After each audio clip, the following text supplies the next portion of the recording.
வாசலாண்ட வரைஞ்சி வச்ச ஓவியம் 16 நாளில் நடக்கும் நமக்கு காரியம். கண்ணை மூடி படுத்துக்கிட்டா கவலையெல்லாம் பறந்துடும். சேர்த்து வச்ச சொத்து சுகம் எதுவும் இல்லை நிரந்தரம்.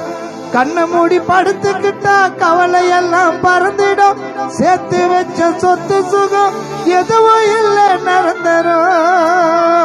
இந்த காலம் மாறி போச்சு, உன்னை புதைக்க கூட இடையில்ல. இந்த காலம் மாறி போச்சு, புதைக்க கூட இடையில்ல. 20 நிமிஷத்துல உன்கிட்ட அள்ளித்தர சாம்பல. இந்த காலம் மாறி போச்சு, புதைக்க கூட இடையில. 20 நிமிஷத்துல அள்ளித்தர சாம்பல. நிச்சயம் எல்லாருக்கும் இருக்கு.